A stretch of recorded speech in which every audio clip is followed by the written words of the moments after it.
back to the June 2012 paper, question 6. We're going to do part C and D in this video, and this is obviously the C3 section of the maths course. And for C, it's asked us find the exact value of x for which f of 2x plus 3 equals 6. And what that means is that if f of x equals e to the x plus 2, our function of x is written as f of x, and the x, so for every value of x we're going to replace that with 2x plus 3. So what we're going to have is 6 equals e to the 2x plus 3 plus 2. And the first thing I'm going to do is simplify as much as possible before we take natural logs of both sides.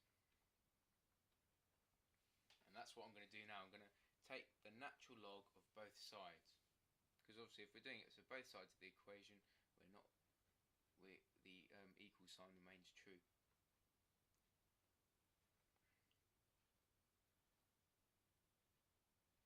And we know that from our log rules in C2 that if you have a power inside a log, the power can come out, and that looks like this. So ln 4 equals 2x plus 3 plus, times ln e. What's ln e?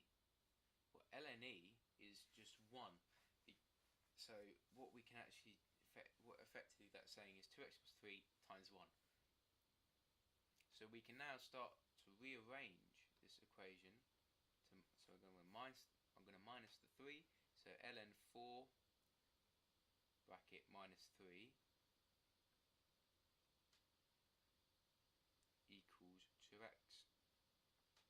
So therefore x equals ln 4 minus 3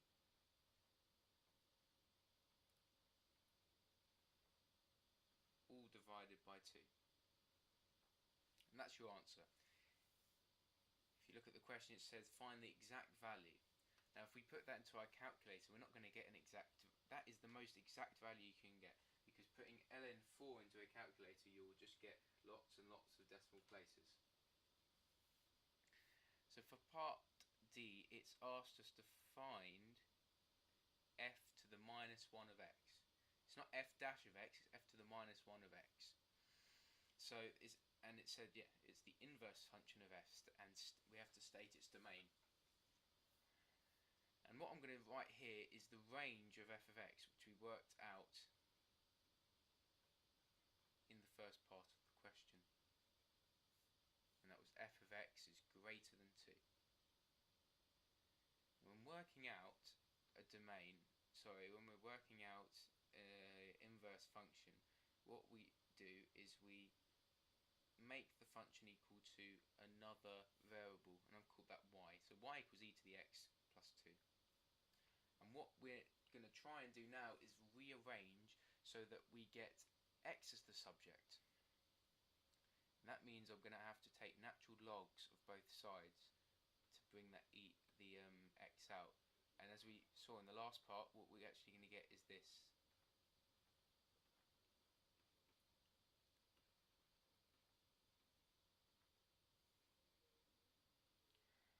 That's e. So we actually get that.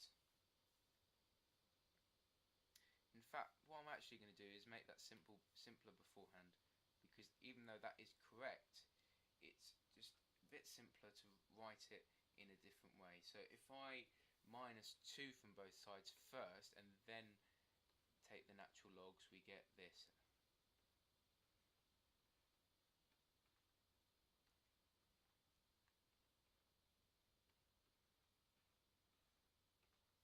And ln equals 1, so x equals the natural log of y minus 2. And that means that the inverse function of x will equal, and And what we do here is we replace all the x's for y's and the y's for x's. But in this case, we've just actually made that f to the minus 1 of x, and that will be ln x minus 2. And there we go. Now what we are also asked is for its domain, and we know from our textbook that the domain of a function is equal to the range of its inverse function and vice versa. So that means that its domain will be the range of f of x.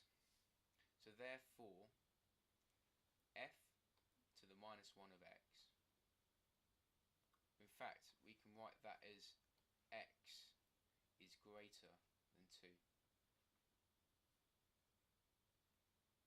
There you have it. That was most of question 6.